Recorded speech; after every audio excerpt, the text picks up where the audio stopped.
Rabbi shrah li sadri wa yassir li amri wahlul 'uqdatam min lisani yafqahu qawli. Rabbi yassir wa la tu'assir. Rabbi yassir wa la tu'assir. Rabbi yassir wa la tu'assir. Rabbi amin. Yang saya hormati Tuan Pengerusi kita, Tuan Pengerusi rumah komuniti kita, merangkap penghulu mungkin Jambi, mungkin Syarijan, kepada semua AJK rumah komuniti, kepada pegawai-pegawai AJK, kepada usaha-usaha yang berusaha mengadakan majlis ini, dan kepada sekalian hadirin semua. Bersempena dengan bulan puasa pada kali ini, dan ini adalah program pertama kita semua. Mohon lupa pula kepada semua ketua-ketua kampung kita. Okey.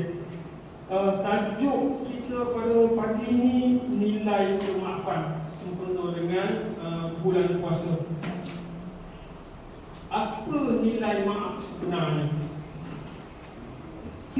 Rasulullah secara khusus menggambarkan besarnya keutamaan dan pahala sifat mudah memaafkan di sisi Allah.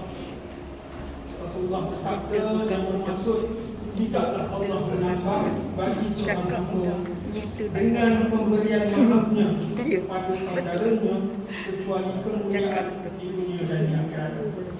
Maksud hadis barang siapa yang memberi maaf dan meminta maaf akan mendapat kemuliaan hidup di dunia dan di akhirat. Kemuliaan di sisi Allah yang paling baik untuk dunia dan akhirat, seperti mana firman Allah dalam Quran surah An-Nisa ayat 149. Maksudnya, jika kamu melahirkan sesuatu kebaikan atau menyembunyikan atau memaafkan sesuatu kesalahan orang lain, maka sesungguhnya Allah Maha Pemaaf lagi Maha Kuasa. Dan dalam surah An-Nur ayat 22 Allah berfirman, dan hendaklah mereka memaafkan dan berlapang dada. Apakah kamu tidak ingin bahawa Allah mengampunimu? Dan Allah Maha Pengampun lagi Maha Penyayang. Sifat memaaf ini adalah satu sifat, adalah satu nikmat yang besar, nikmat yang sangat-sangat besar bagi kita. Siapakah yang akan mengampun dosa-dosa kita untuk menghadapi hari akhirat? Kita sendiri sebagai manusia pun melakukan kesilapan, melakukan kesalahan, sama ada kita sedar ataupun tidak. Dalam dunia ini tak ada orang yang tak melakukan kesilapan, tak ada siapa pun yang tak melakukan kesilapan. Bahkan para nabi, kalau kita baca dalam sirah Nabawi, para nabi sendiri pun daripada Nabi Adam melakukan kesilapan, tetapi para nabi melakukan kesilapan yang tidak dikira dosa, melainkan kita lah. Di dunia ini setiap kali kita melakukan kesalahan, kita memohon ampun kepada Allah. Tetapi dengan Allah, bila kita buat salah, kita pun minta ampun. Tetapi antara kita sesama kita, saya kategorikan maaf ni, memohon maaf ni kepada tiga. Yang pertama, memohon ampun dan maaf kepada Allah. Untuk memohon ampun dan maaf kepada Allah, kita kena buat rukun taubat. Rukun taubat ni ada tiga. Yang pertama, berhenti melakukan dosa. Apa pun dosa-dosa yang kita buat, kita kena berhenti dengan serta-merta dari melakukan dosa itu. Yang kedua, menyesali sungguh-sungguh segala perbuatan-perbuatan dosa kita. Yang ketiga, kita kena berjanji dan berazam sungguh-sungguh untuk tidak mengulangi lagi dosa-dosa yang pernah kita buat. Selagi kita tak buat yang tiga ni, selagi itu kita permohonan maaf kita kepada Allah ataupun taubat kita kepada Allah belum lagi sempurna. Itu rukun taubat yang ketiga. Tiga rukun taubat. Yang kedua, memaafkan diri sendiri dan orang lain. memaafkan diri sendiri dan orang lain. Ramai daripada kita bila melakukan kesalahan, kemudian kita tersedar daripada silap tu, ada di antara kita rasa kita buat salah ni salah besar. Ada di antara kita rasa tak boleh maafkan diri sendiri atas perbuatan, atas kesalahan, kesilapan yang kita buat, sehingga benda tu jadi beban kepada kita. Sehingga ada orang terpaksa ambil tidur sebab tak boleh nak lupakan kesalahan dia. Sehingga ada pula yang ambil benda-benda terlarang, ubat-ubat terlarang, kononnya sebagai penenang. Tapi itu sebenarnya cara yang salah. Perkara yang paling penting untuk diri kita sendiri, kita kena maafkan diri kita atas kesalahan yang kita pernah buat, supaya fikiran kita jadi tenang, jadi lapang. Kemudian memaafkan orang.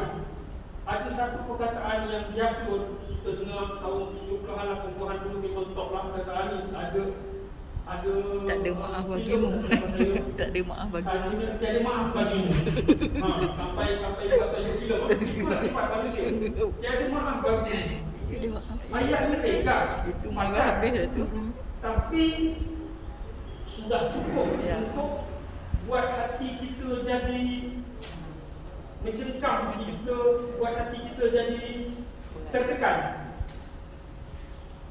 Lebih-lebih kita orang yang bersalah, kita nak minta maaf kepada orang, kemudian orang cakap macam kepada kita, itu yang kita jadi tertekan, jatuh. Yang kedua, memaafkan orang ni berdasarkan pengalaman kita, mungkin pengalaman saudara-saudara sendiri. Ada yang dah menjalani hukuman, kemudian kita balik ke kampung sendiri, balik kepada masyarakat, cuba nak memperbetulkan, nak berubah, berhijrah daripada buruk kepada baik, menyesali. Tapi bahkan ada pula yang kata orang lain, yang kata masyarakat kampung, masyarakat sendiri, bahkan keluarga sendiri pun tak boleh memaafkan kita.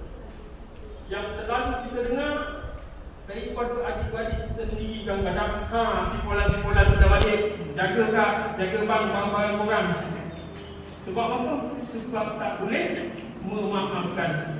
Sebab itulah, sehingga oleh kerana kita tak boleh memaafkan orang, kita rasa kita bersangka buruk kepada orang.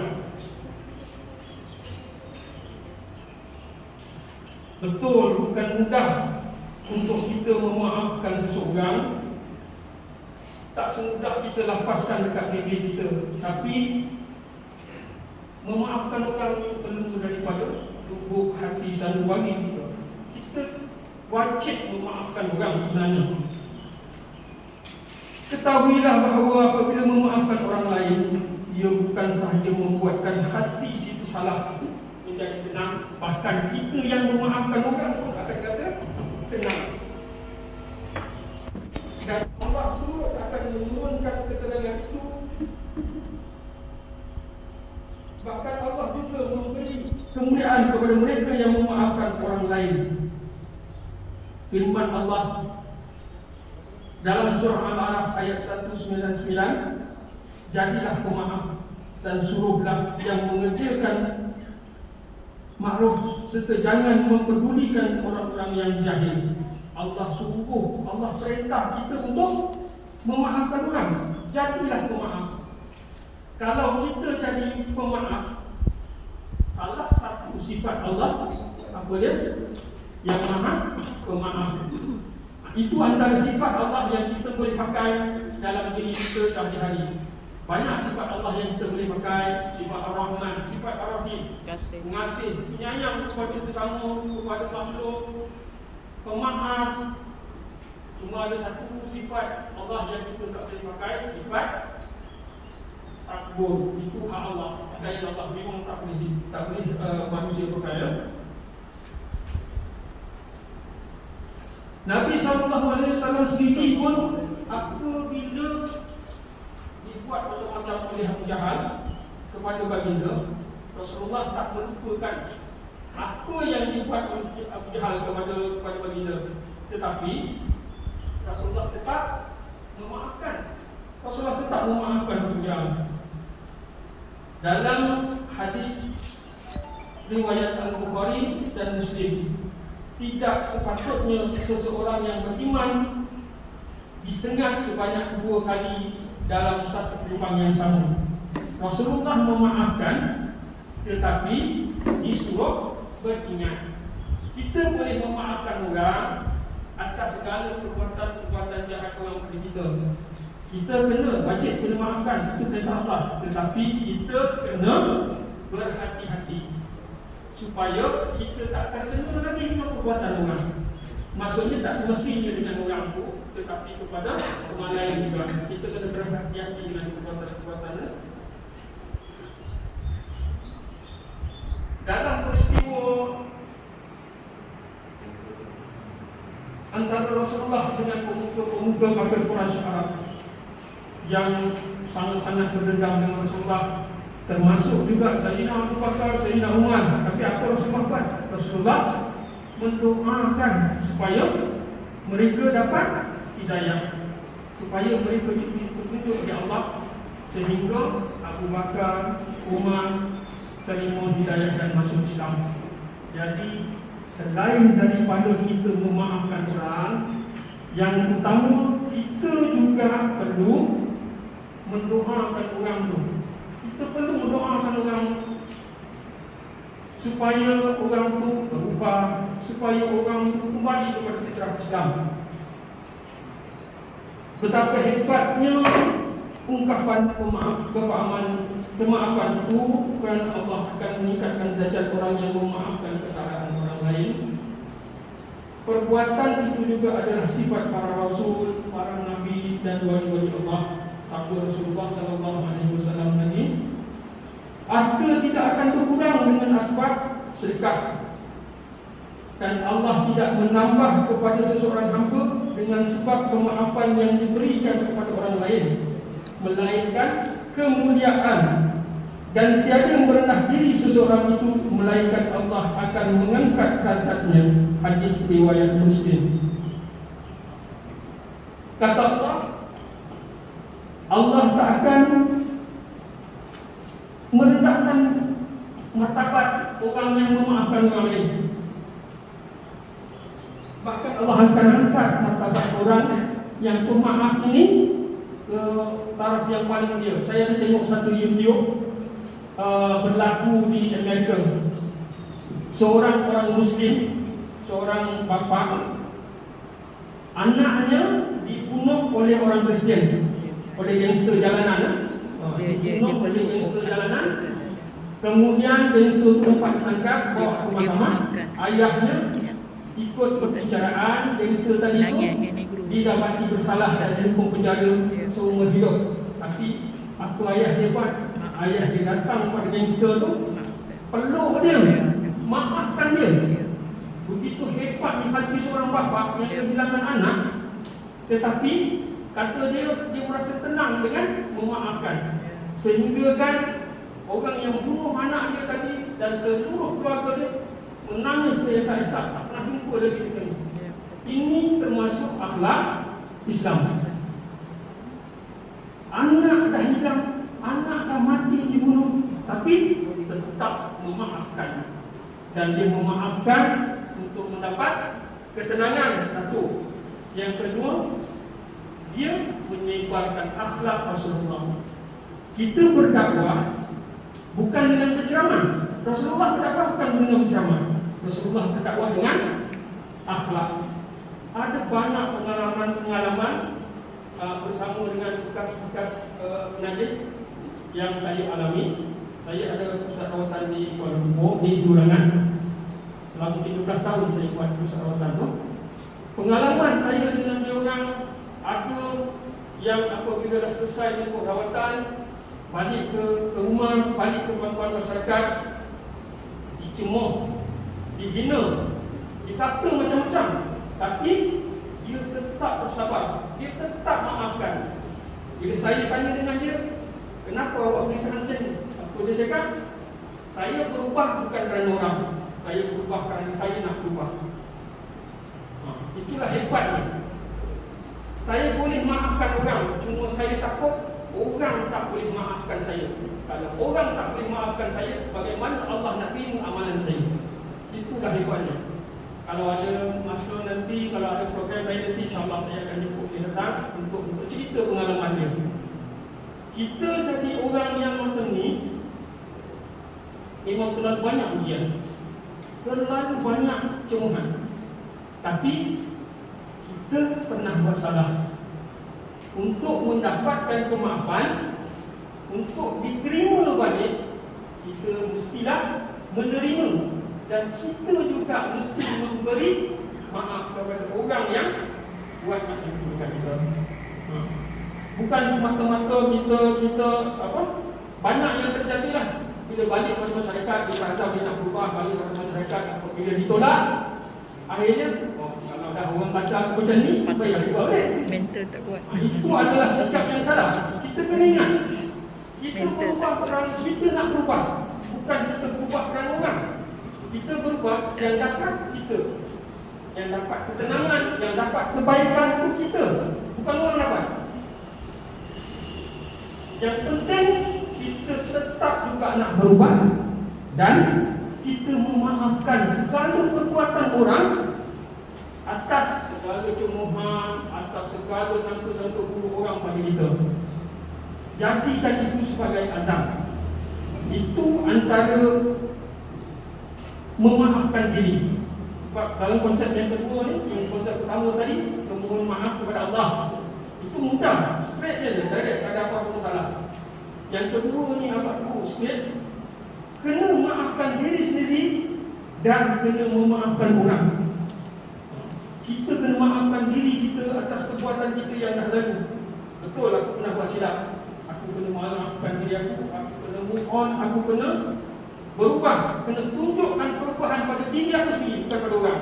Kalau kita tunjuk pada orang, bila orang tak ada, kita buat balik. Sebab tu kita kena maafkan diri kita sungguh-sungguh. Kita kena tunjukkan kepada diri kita, bukan kepada orang.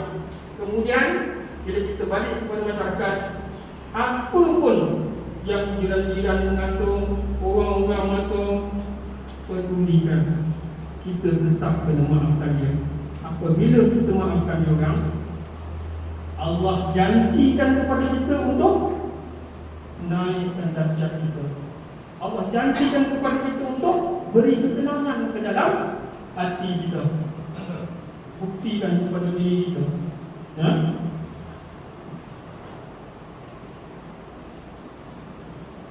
Memaafkan adalah sifat orang yang kuat.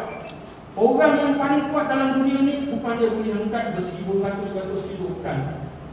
Orang yang kuat bukan setiap kali berkelahi dia boleh menang, bukan.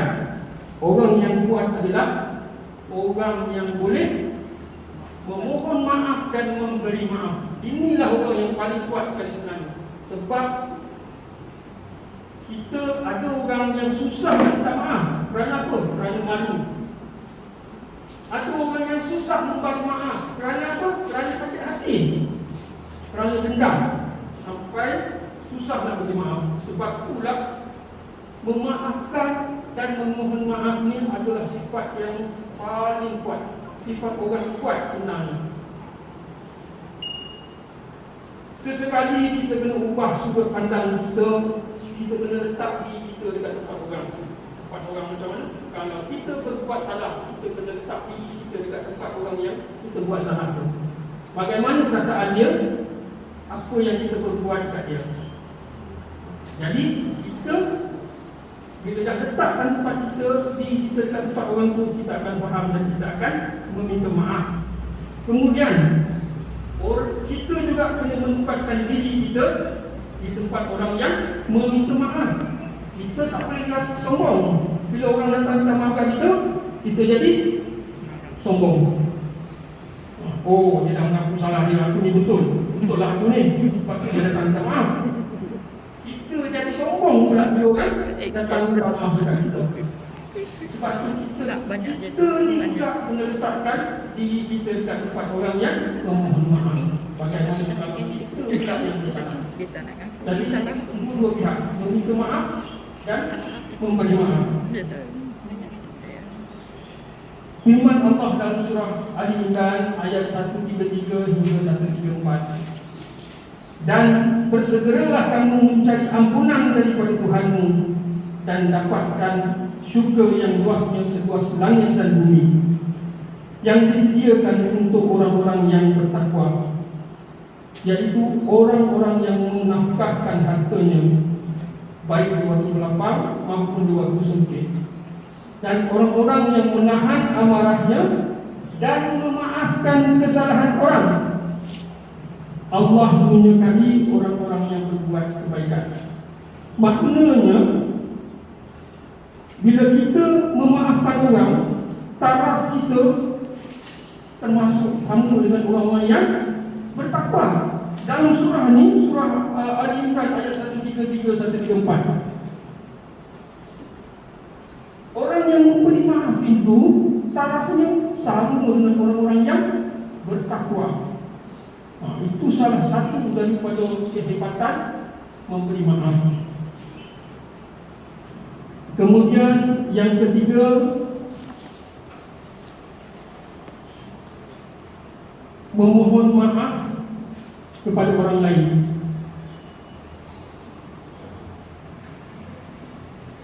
Yang paling utama sekali, kita kena mohon maaf kepada kedua ibu bapa kita. Dalam hadis Rasulullah yang bermaksud dari Abdullah bin Amrin bin Ash radhiyallahu anhu, baginda berkata, ia berkata, Nabi SAW bersabda, keredaan Allah itu terletak pada keredaan kedua ibu bapa, dan murka Allah itu terletak pada murka ibu bapa. Hadis riwayat Tirmizi. Status hadis ni disahihkan oleh Ibnu Hibban al-Hakim. Sebelum ini yang paling maknanya paling asas, paling utama. Setiap kesalahan kita nak berhijrah, kita nak kembali jadi baik. Perkara yang pertama kita buat sebelum kita boleh bertaubat kepada Allah. Ini banyak yang terlepas. Banyak yang terlepas pandang benda ni. Kita rasa bila kita dah buat salah, kita minta ampun dengan Allah saja. Tapi sebelum Allah boleh terima taubat kita, antara kita dengan Allah ada hijab. Antara kita dengan Allah ada tengah-tengah tu.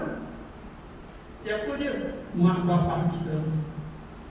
Tanpa redha mak bapak kita, segala amalan kita takkan Allah terima. Tak ada satu pun Allah terima. Walaupun kita sedekah berjuta, kita sembahyang 45 waktu, tambah pula dengan sembahyang sunat beratus-ratus rakaat, kita puasa sepanjang tahun ataupun buat puasa Daud. Puasa Daud ni jangan-jangan nak buat sekarang 4. Puasa Daud ni satu hari puasa, satu hari buka, satu hari puasa, satu hari buka. Berpuluh-puluh tahun kita buat puasa Daud pun. Apa sahaja kebaikan yang kita buat atas dunia ni, kalau kita tak dapat redha ibu bapa, tak ada satu pun amalan kita yang diterima. Itulah hijab antara kita dengan Allah. Hijab kita mak dan bapa, ibu ayah kita.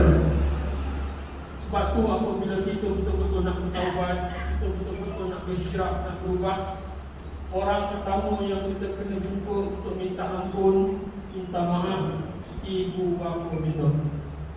Kalau nak kaya, nak senang, nak tenang, nak bahagia, nak dapat isteri yang baik, yang solehah, nak dapat anak-anak yang soleh, yang solehah, tak ada dekat luar, tak ada dekat tempat lain. Semua tu ada di rumah kita. Semua tu ada pada ibu dan ayah kita. Terlebih-lebih lagi ibu kita.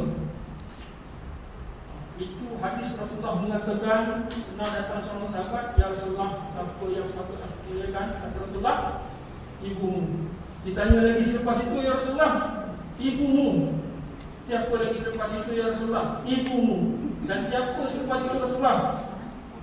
Bapamu. Redha Allah dalam hadis ni tadi, redha Allah letak pada redha ibu bapa. Tapi pernah tak kita fikirkan ibu bapa kita. Kita lahir di atas dunia ni atas sifat Allah. Sifat apa? Sifat rahim.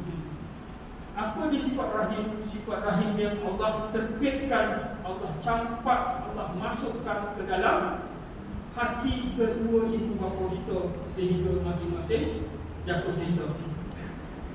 Kemudian berkahwin. Hasil daripada sifat rahim tadi bersamalah ibu dan bapa kita sehingga hadirnya kita. Di mana hadir kita? Bukan dalam perut. Dulu kecil-kecil kita tanya dengan mak, "Mak, saya ni lahir ke mana perut?" Sebenarnya dalam sifat Allah. Sifat apa? Sifat rahim. Sebab itulah tempat kandungan kita di dalam perut ibu itu dipanggil apa? Rahim. Rahim. Bersempena. Kenapa dipanggil rahim? Bersempena dengan sifat kasih sayang Allah. Sifat rahim Allah.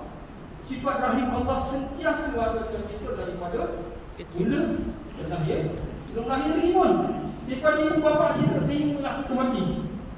Sifat rahim Allah tak pernah lepas daripada kita. Kita terkandung dalam sifat rahim Allah di dalam rahim ibu. Kemudian bila ayah tahu yang kita ni dah ada, ibu sedang mengandungkan kita, sifat rahim ayah kepada kita tak tengok lagi anak dalam lahir ni. Tapi atas sifat rahim, sifat kasih sayang, sifat cinta ayah tadi kepada kita, anak yang belum lahir tak pasti lahir ke tidak. Sebab ada yang gugur, ada yang lahir mati, tak pasti lagi. Tapi apa yang buat? Ayah membuat persediaan untuk kelahiran kita. Dah bekerja bersungguh-sungguh. Kalau hidup menyenguh, cari duit untuk nak beli rumah, nak sediakan pakaian, nak sediakan sekolah. Mana yang dah jadi ayah dekat sini dia tahu lah macam mana. Tapi pernah tak kita letak diri kita dekat tempat ayah kita? Macam mana kasih sayang ibu kita bertarung nyawa nak lahirkan kita. Waktu ibu melahirkan kita, dia tidak satu tali, tidak satu garis. Garis apa? Antara hidup dan mati. Antara hidup dan mati. Ibarat tempur di ujung tanduk. Kerana apa? Kerana sifat rahim itu kepada kita. Bertarung nyawa nak lahirkan kita atas dunia ni. Dah lahir. Saya tak tahu betul ke tidak, tapi ibu tanya dengan ibu-ibu yang mana yang dah bersyukur. Ada anak di pagi itu bertanya dengan isteri. Katanya setiap satu kelahiran memutuskan satu urat pada tubuh badan isteri, tubuh badan ibu. Betul. Akibat siapa? Akibat kita. Kita nak lelaki dua. Orang tu kata. Bila kita Tinggal lahir, satu. bagaimana mak ayah kita bersusah payah. Kalau mak tu dua alur. Kau buat besar semua mati dua. datang singgah dekat kita pun. Macam mana mak menjaga sampai tak tidur malam. Ya, betul. Sanggup mak tak makan, sekarang lagi kita Ustaz makan. nyanyi pula ada. Tapi itu mana kita dengan mak. Aduh, tuan. Sepatu kali pertama sekali apabila kita bertaubat dan kita nak hijrah, kahwin sama buat cari mak ayah kita. Lebih-lebih lagi dalam bulan Ramadan, bersempena dengan tajuk kita hari ini, nilai pemaafan. Tak ada nilai maaf kita pada orang lain. Kita terima maaf kepada orang lain, tak ada nilai. Kita minta ampun dengan Allah, tak ada nilai. Selagi kita tidak minta ampun dan tidak minta maaf kepada ibu bapa. Kalau nak hidup bahagia, tenang, senang, nak kaya, nak berjaya, semuanya ada pada mak kita. Bukan ada pada sikit, bukan ada pada universiti, bukan. Atas redha ibu bapa. Kita tengok ramai yang sekolah tak pandai, tapi dengan redha ibu hidup berjaya, boleh hidup kaya. Tak ada SPH miskin, tak ada SRT, tapi boleh hidup berjaya dan kaya atas redha ibu. Sebab tu kami sarankan hari ini kita renung sungguh-sungguh. Daripada kita kecil, kenal balik. Daripada kita kecil, macam mana layanan ibu ayah kita pada kita. Kenal balik. Bagaimana susah payah ibu ayah kita pada kita. Sekiranya kita betul-betul nak berubah, nak berjaya, nak senang, nak tenang, sebelum kita minta ampun, minta maaf kepada orang lain dan kepada Allah, kita cari mak ayah kita, kita minta ampun, minta maaf kepada. Kemudian rasailah sungguh-sungguh, rasai sendiri macam mana berkatnya hidup kita. Ini nilai kemaafan yang paling besar dalam dunia, paling besar seluruh alam semesta. Tak boleh dinilai dengan satu harta pun. Kalau dinilai dengan harta itu akan bawa kita mati. Kita tak bawa harta itu mati, tapi kemaafan dan redha ibu bapa pada kita akan bawa kita ke syurga. Kalau kita orang jahat, kita orang buat salah, selalu buat salah, apabila kita minta ampun, minta maaf kepada ibu, kepada bapa, kita dapat redha ibu bapa kita, InsyaAllah Allah akan bagi hidayah kepada kita, Allah akan bagi kekuatan kepada kita untuk kita berhijrah, untuk kita berubah. Bagi yang ibu bapa dah tak ada, kita masih boleh minta ampun, minta maaf kepada ibu bapa kita. Kita ambil kisah antara Iblis dan Nabi Musa. Ada satu ketika datang Iblis berjumpa dengan Nabi Musa. Kata Iblis, wahai Musa, tolonglah mintakan ampun maaf aku kepada Allah.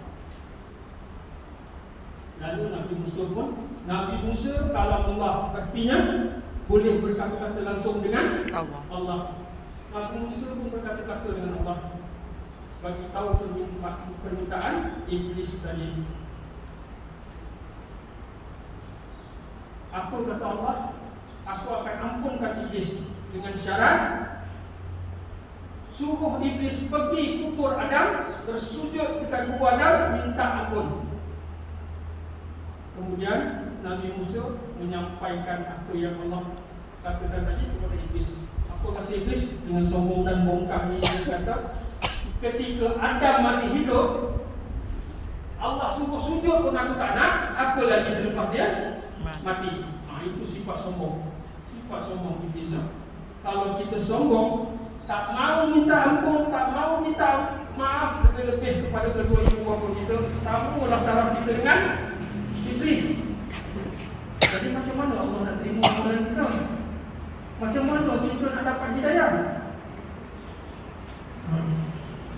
Artinya berdasarkan peristiwa ini, kisah ini, andailah ibu bapa kita dah tak ada, kita baru dapat hidayah, kita benar-benar nak berubah, pergi ke kubur ibu bapa kita, kita minta ampun, minta maaf sungguh-sungguh, menyesal sungguh-sungguh. Kerana orang yang di dalam kubur mendengar. Sebab tu Rasulullah pesan, barang siapa yang lalu dekat kubur, bagi salam. Sebab apa? Sebab ahli kubur mendengar. Jadi Cuma dia tak tahu. Nyawa dan tepukan. Allah redha kita. Mudah-mudahan Allah terima dan Allah bagi hidayah kepada kita. Itu kalau mak bapak kita mati dulu, meninggal dulu. Tapi cubalah kita renung-renung, kita pandang-pandang, kita bayang-bayangkan. Kalaulah kita yang mati dulu, kita ni berbuat salah. Banyak perbuatan-perbuatan kita yang menyakitkan hati ibu bapa kita. Banyak perbuatan-perbuatan kita yang membunuh hati ibu bapa kita. Sehingga air mata ibu bapa kita, lebih-lebih air mata ibu kita menitis. Banyak sangat kita makan air mata ibu bapa kita. Bayangkan kalau kita mati, bagaimana kita nak minta ampun? Bagaimana kita nak mohon maaf kepada ibu bapa kita? Ibu bapa masih hidup, kita mati dulu. Bagaimana keadaan kita? Ada satu saja jawapan. Highway itu hell, straight masuk neraka. Tak ada hisap-hisap, tak ada nak cek-cek buku amal, tak ada. Highway straight masuk neraka, tak ada tunggu-tunggu dah, tak ada nak hitung lagi. Jadi adakah kita nak sampai jadi macam tu? Ambil peluang dalam bulan puasa ni dengan nilai kemaafan yang tinggi yang Allah terangkan dalam Quran, yang Rasulullah terangkan dalam hadis-hadis. Betapa Allah memuliakan orang-orang yang meminta maaf, meninggikan derajat orang-orang yang meminta maaf, terlebih lagi kepada kedua ibu bapa kita. Jangan sampai kita terlambat. Apa sahaja yang kita kerjakan atas dunia ni Allah tak terima. Apa sahaja kebaikan yang kita pernah perbuat atas dunia ni, umpama debu yang berterbangan, Allah tak terima. Kerana kita tak dapat meredam. Bahkan ada kata ulama, barang siapa yang menitiskan air mata ibu kerana sakitnya hati ibu dengan perbuatan kita, di akhirat nanti dia akan renang satu lautan yang tak bertepi. Dan barang siapa yang menitiskan air mata ibunya kerana reda, kita minta maaf, kita minta ampun dengan ibu kita berjanji, kita perbuat sungguh-sungguh berubah, sehingga ibu kita jadi terharu, menitis air mata dia. Kata guru saya, setitis air mata ibu jatuh kerana reda pada kita, padam api neraka yang disediakan untuk kita. Maksud padam api neraka yang telah disediakan untuk kita kerana setitis air mata ibu, kerana dengan titisan air mata ibu tadi, keredaan ibu tadi, Allah ampunkan semua dosa-dosa kita dan Allah terima semua amalan-amalan kita. Inilah nilai kemaafan yang paling besar. Ambil peluang ini sementara rumah ayah kita masih ada. Dan lebih-lebih lagi, ambillah peluang ini semasa kita ni masih ada. Semasa kita masih ada atas dunia. Kalau dah mati nanti, kita mati dulu. Tak ada peluang dah kita minta ampun, minta maaf. Kalau mak bapak mati dulu, kita masih sempat dikubur, kita boleh doakan untuk mak bapak kita. Dengan harta yang kita ada, dengan mani yang kita ada, kita boleh sedekahkan, kita boleh wakafkan bagi pihak ibu bapa kita untuk dapat redha. Tapi kalau kita yang mati dulu, memang tutup kita. Memang kita confirm ahli neraka. Confirm dah ahli neraka. Bertaubat macam mana pun, ini nilai kemaafan yang paling besar sebesar-besar. Selepas daripada ibu bapa kita minta ampun, kita minta maaf kepada Allah, dan kita minta ampun, minta maaf kepada orang-orang yang pernah kita lakukan kesalahan kepada mereka.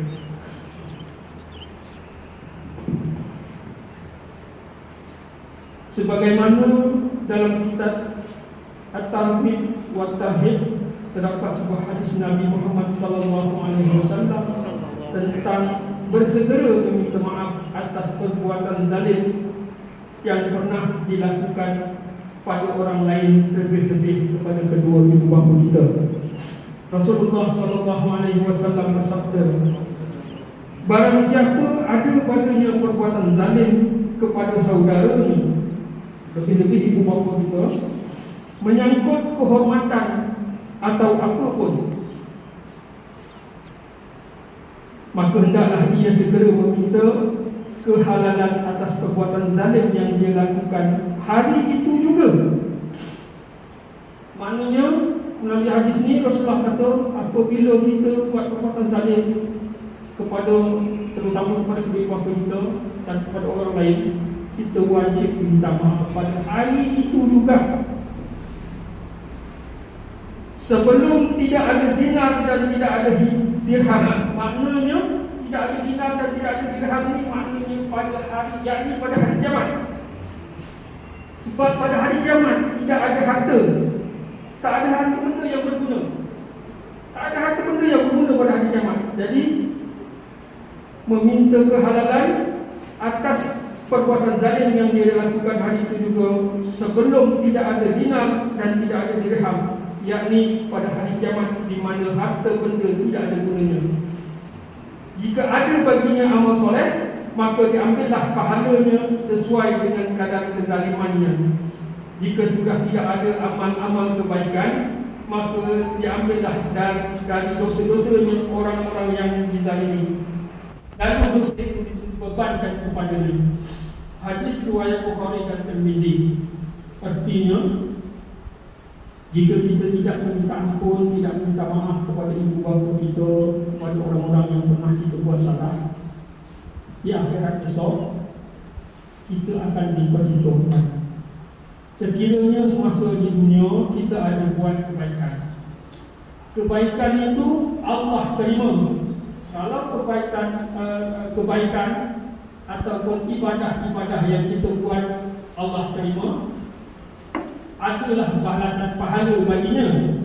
Jadi pahala itu akan dibagi kepada orang yang kita zalimi, sebab kita tak pernah maafkan dia dan dia pun tak memaafkan kita.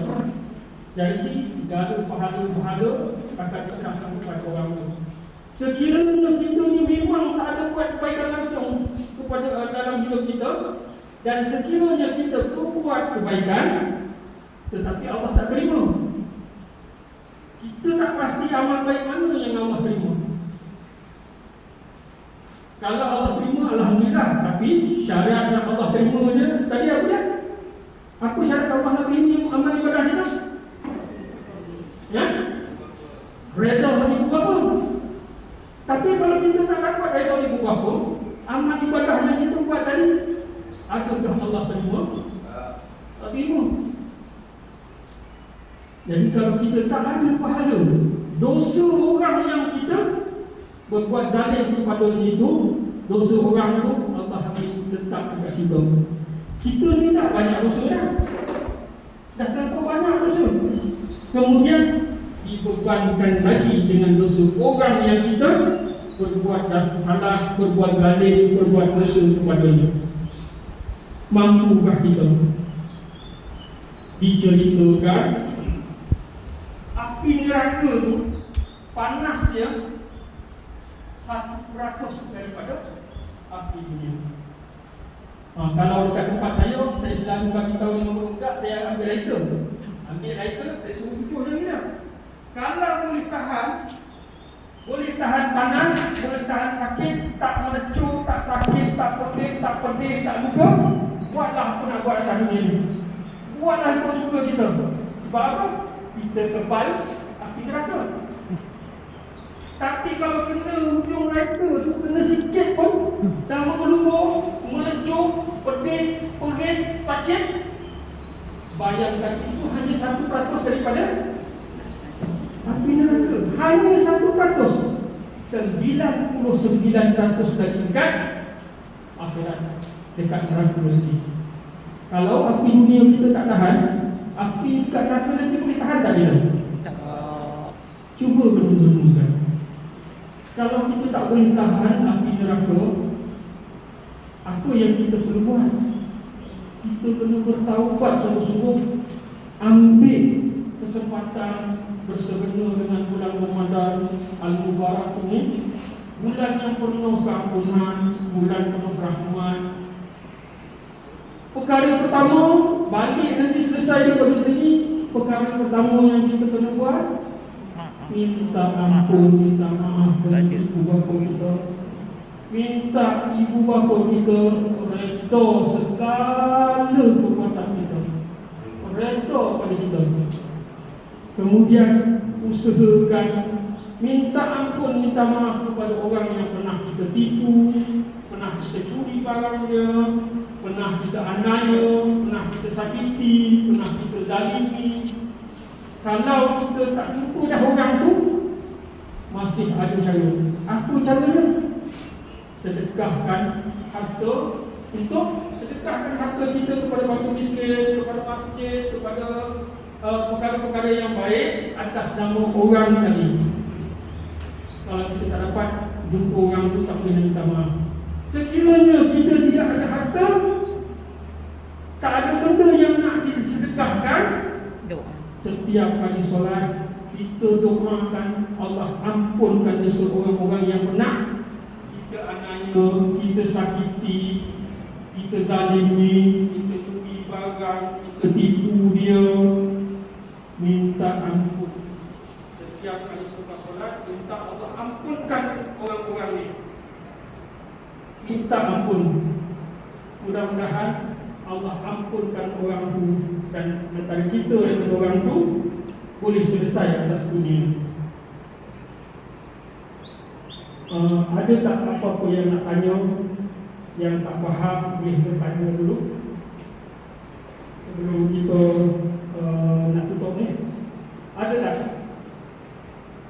Semua boleh faham kan? Kalau faham tu maknanya balik ni memang kena jumpa mak bapak lah dulu. Ya tak? Sekolah aku faham kan ni? Kan?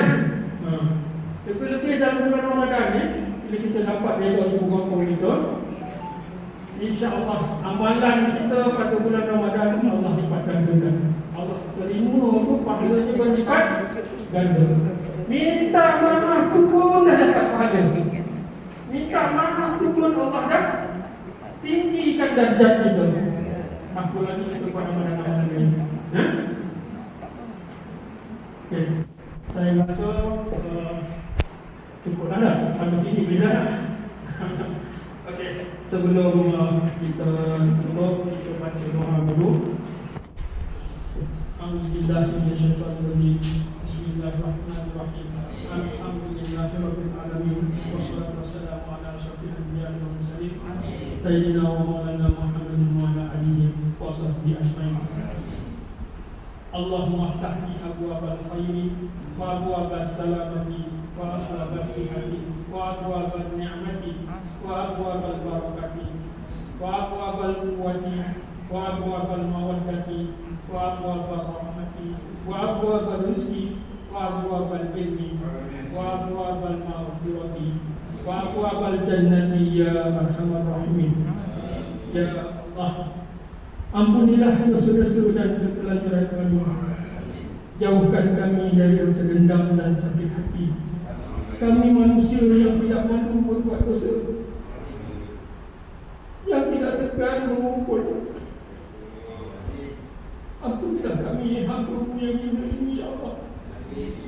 Berikan kami hati yang tabah, hati yang kuat untuk memberi maaf dan meminta maaf demi mencari redha dan ampunan-Mu, ya Allah. Wassallallahu ala sayyidina Muhammad wa ala alihi wa sahbihi wa sallam. Walhamdulillahirabbil alamin. Saya silakan kepada majlis kepada Ustaz.